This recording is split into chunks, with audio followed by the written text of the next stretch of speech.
Hello, everyone. Welcome back. I am Christine Dixon of the Ordinary Sacred, and I'm so excited that you're here with me today. As you can see, I have a different background. This is real, a real forest.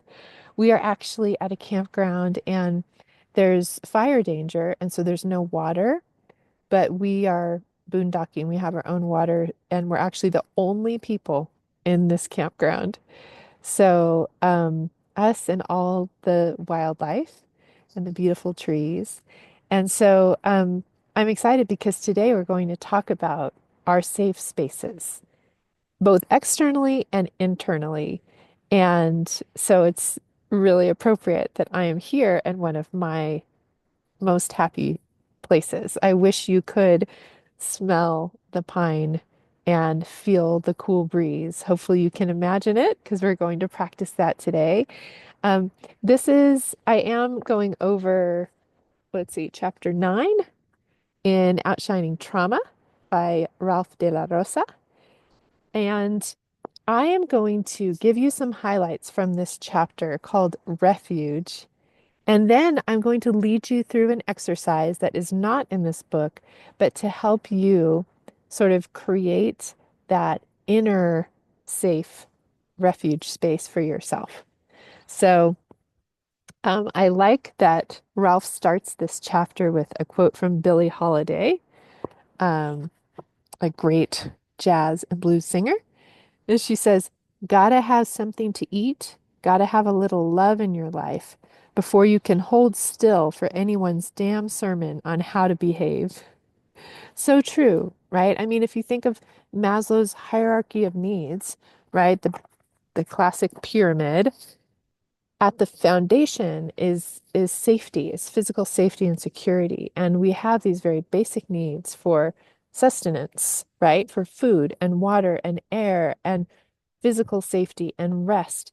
And if those needs are not met, it's nearly impossible, if not impossible, for us to focus on deeper healing, for us to really connect to our own self energy.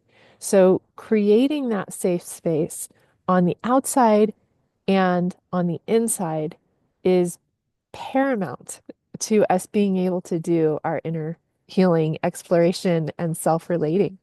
So, so important. And we've talked about it already throughout the talk about this book, but I want to give you some wonderful quotes from the book. On page 111, chapter 9, Ralph says, "Without a subjective sense of safety, there can be no metabolization of trauma.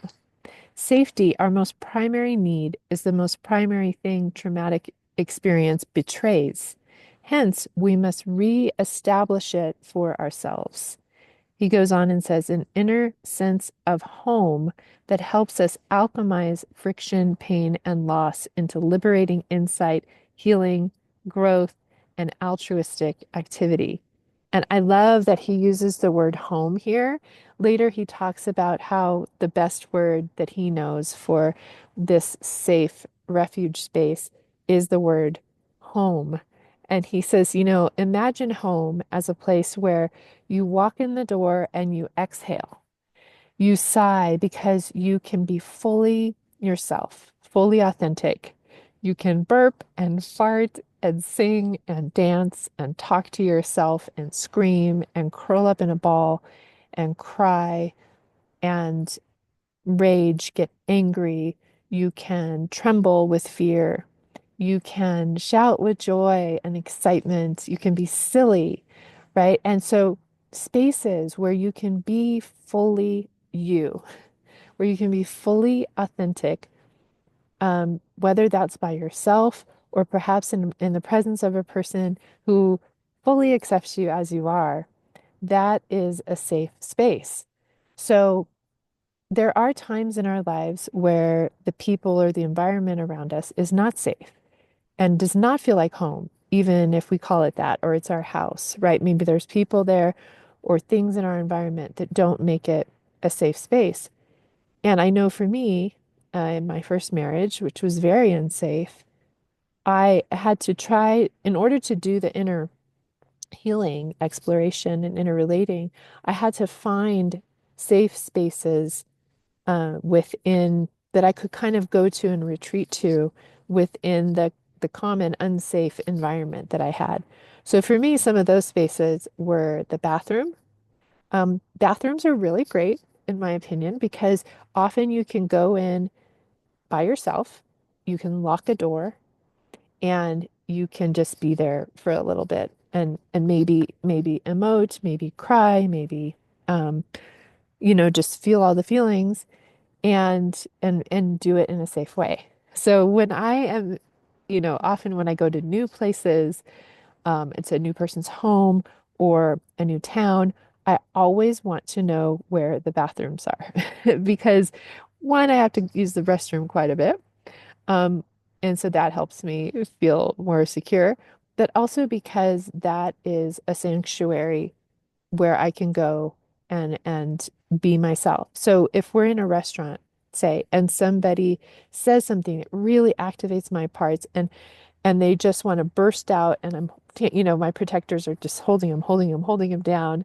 I'll excuse myself to the bathroom and I'll go in the stall and I'll weep and cry and put my hand on my heart and say, "Oh, beloved, I see you're suffering and I'm here with you. And it's okay for you to be sad or to feel hurt." And I'll cry and I'll let the wave of emotion come and relax and then I'll return and maybe speak for the part, maybe not. So bathrooms are great. Also, in all my houses that I've had, the closet is a really great space. It's funny that, people say someone comes out of the closet. The reason they're in the closet is because that's a safe space. It's a space where they're not going to be ridiculed and punished and abused for their truth. And so you have to feel really, really safe, right, to come out of the closet in that figurative sense. But in a real sense, whenever I would feel big parts come up, I would often retreat to the closet, sit on the floor in the dark, and sometimes rock, sometimes get in a fetal position, weep, uh, bang my hands on the ground or whatever, and just again be with my parts and say, it's okay for you to be here. I'm here with you in that safe space where I could be authentic. So even if your general environment is not safe, find little places. I remember in college, I would actually climb trees because it felt like no one looked up, nobody knew I was there. Every now and then, I didn't mean to, but I would eavesdrop on people's conversations because they would be walking by and they didn't know I was there. And it was interesting. But I was really doing that to find a place where I could be by myself and I could be just free to be authentic. So those are some suggestions I'd love for you to put in the comments, maybe spaces that you have found that where you can be authentic, you can be have privacy and be alone. And that, maybe it's not home, but it's a little piece of home, a little piece of safety. Um, so Uh, let's see, I'm deciding if I want to read this. Um, so Ralph says also on page 111 that traumatic stress imprints danger signals on the nervous system, and this complicates things, right? So we project, our parts project their internalized sense of threat onto people, places, and things around them, right? So we often have to update ourselves if the current environment is safe or isn't safe. And sometimes our parts will project lack of safety just to be safe, right? They'll say, this looks or smells or sounds like something that was unsafe in our past, and so we're going to stay away from it. So our nervous system can have quite a sense of lack of safety. Um, and he says that who says this? We shut things when they our parts get extreme like that, right? They end up shutting things and people and experiences down. And he said what insulates us isolates us. And I like how he says one of his mentors was fond of saying, the ship is safest when it's in port. But Coelho, I think I'm saying his name right, the man who wrote The Alchemist, he says, but that's not what ships were built for, right? So our parts keep us safe and they keep us insulated and they keep us um, from feeling safe on the outside sometimes, even when it might be safe. But that keeps us from being able to live our purpose and being able to be out in the world. So creating safety sometimes on the outside is really difficult because our parts project lack of safety. So the most important thing really is creating a safe inner refuge or sanctuary on the inside. And um, I am going to see if there's anything else I want to say that he mentions. He talks about it being secure attachment on the inside, which is something that Dick Schwartz talks about. And we often think of having secure attachment as always being something on the outside with another person, but it can also occur in that inner relating on the inside. And in my experience, when we have a safe space on the inside where our parts can fully rest and be themselves, then it becomes so much easier to kind of test things out with other people in other environments and see if they're safe or not in this moment, to kind of take risks and be out in the world because we always have that inner sanctuary to come back to. Okay. So, what I'd like to do is lead you through an exercise to create that inner refuge, inner sanctuary, inner home inside of you. And I'm going to tell you about mine afterward. I don't want to tell you beforehand. Some of you already know, but because I don't want to direct your parts, I want you to really, really lean into what that space is for you. Okay. Now, some people are not able to visualize inside. And so if you're one of those people, um, what I would suggest is just it's a real sensory experience. So it doesn't just include sight. So really lean into the other senses or just kind of your knowing about this space and the feeling state it gives you, as well as if you would like, you can kind of draw it maybe externally on paper or some kind of artistic way to help you visualize it.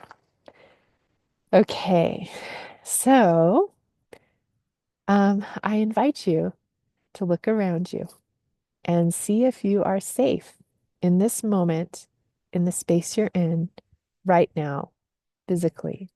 So you're looking around you, listening,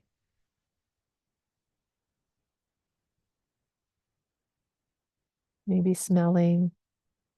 And if you're not safe, please do what you need to do to gain that safety, whether it's moving to a different location or maybe just helping your body feel safe with a warm blanket or a candle or um, a plushy toy or something like that. And if you are safe, I invite you to feel your body in the space. Maybe put your feet on the ground or lay down and feel the weight of your body. Let gravity pull down on your legs, on your shoulders, on your jaw. And notice your breath. And if you want to take a couple deep breaths to really let your body know that you are safe, if you are, you can extend your exhale, breathe in and expand your belly, and then slowly breathe out.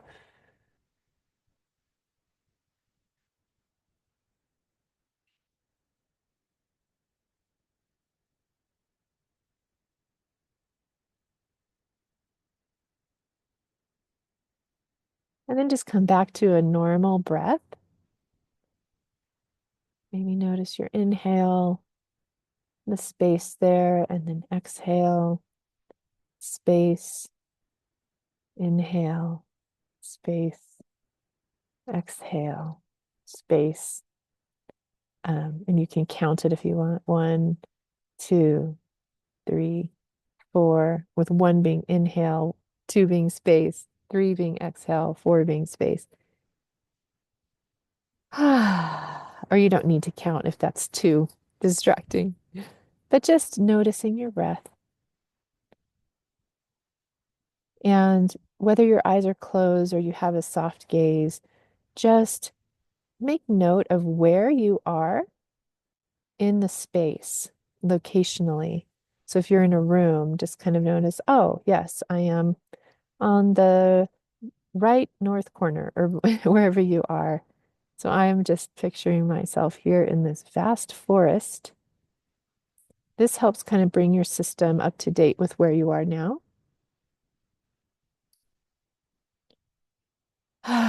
Okay. And now, if it feels right to you, I invite you to imagine a place that feels expansive and safe, that really helps your nervous system relax. And this could be somewhere that you have been before, that you really know has that effect on your nervous system, or it could be in a totally imaginary place. And for you, it might be indoors or outdoors. It might be an ocean, a lake, a river, a meadow, a mountain. And just imagine that you are in that space for a moment. And you might stand and take things in, or you might begin to walk around and just let it come to you. If you are visual, look around. What do you see in this space? Notice the colors, the shapes, the movement, and really notice how your nervous system feels in this space. And if at any point it doesn't feel safe, you can either change what you're imagining, um, or just tweak it in some kind of way so that it does feel safe to you, because that's so important. Okay. And really notice what you hear in this space. What are the soothing sounds to your body, your nervous system, your inner family?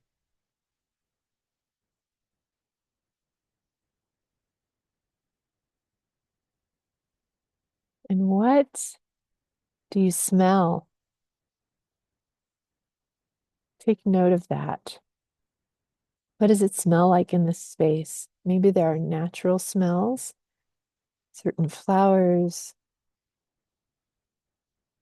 or just the scent of pine, like I smell now. Maybe it's a certain perfume that your grandmother or a safe person wore, or a candle, or the smell of a campfire, the smell of ocean water, whatever it is, smell. Make sure you really notice the smell.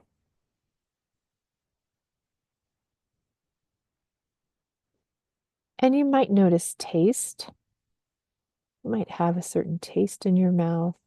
You might be eating or drinking something, so just notice that. It helps you feel soothed and relaxed and safe. And then really feel your body in this beautiful space that you're in. You might feel a cool breeze, sunlight, a warm embrace, a warm fire, a warm blanket, relaxation, whatever you feel in this space. So really take this space in with all of your senses. And then I invite you to imagine an actual home, an actual abode where you can stay and rest in this space. So again, you can just let this come to you, but make sure that whatever it is that comes to you continues to feel relaxing and safe. You might just notice if there are any people in this space, and if so, who are they? There may or may not be. There's no right or wrong here, whatever feels right and safe to you. Notice the details of this home. What is included here? Is there an indoor-outdoor space?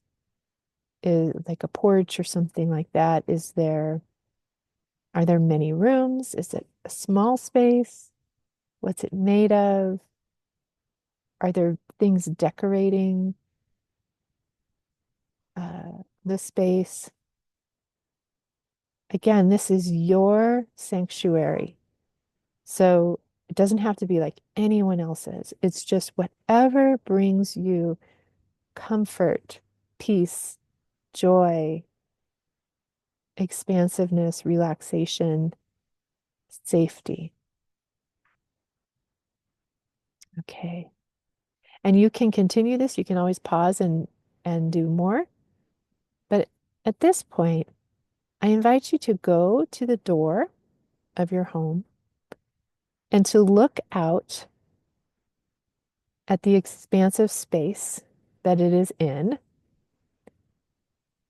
And just imagine that parts of your inner family are coming from near and far.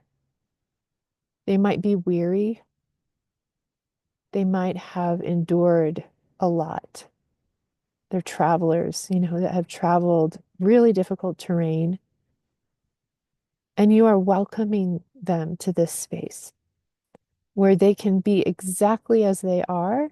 They don't have to perform. They can emote. They can be happy, sad, mad, afraid. They can do whatever they like. They can wear their pajamas all day. They can take naps. They can eat all the junk food if they want. They can just do whatever feels good to them in this space. And there will be no judgment, no controlling. They can let loose. They can sigh. They can just be. Just imagine that you're inviting them in.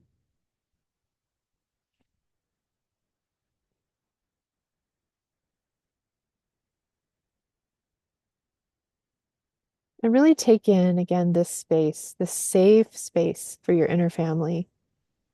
Because in the future, whenever perhaps there is a lack of safety or activation on the outside, you can come and return to this space. You can imagine it instantly. Some people do like to protect this space from any kind of negative sources or energy. And so, if you'd like, you can imagine this whole space being surrounded by an orb of light, an orb of protection that is divinely protected, that no one with ill intent, with judgment or punishment, can come in.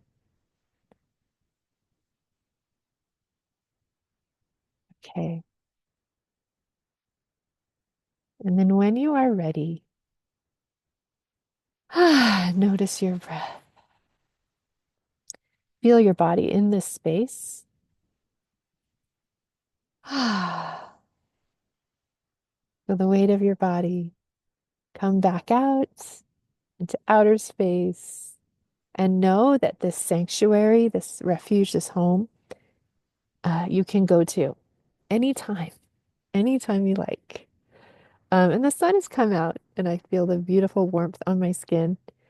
Okay, so now I would love to hear about your inner sanctuaries if you want to share in the comments.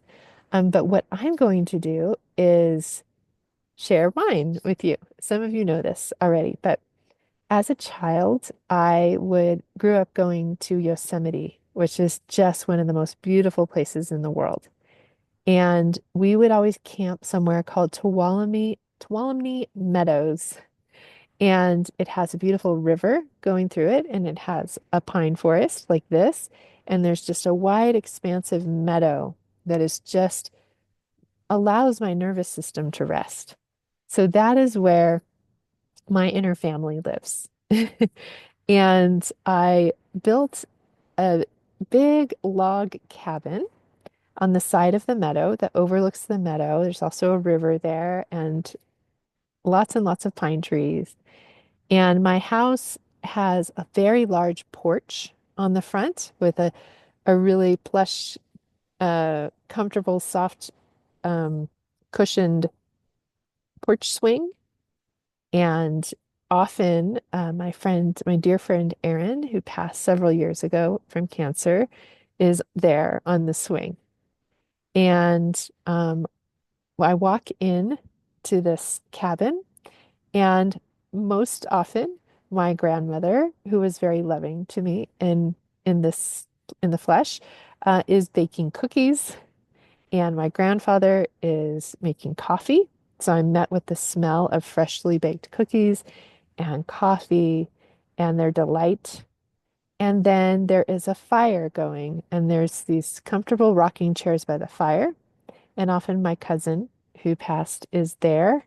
So I often will have loved ones and spiritual guides who are in or near around my sanctuary space. And then, of course, all my inner family is there as well. Oh, there's also upstairs, there's a room with a very large king size bed with really comfortable, pillows and things where any of my parts can go to take a nap. Um, and then there's all kinds of trails and things to explore outside uh, through the meadow and through the forest.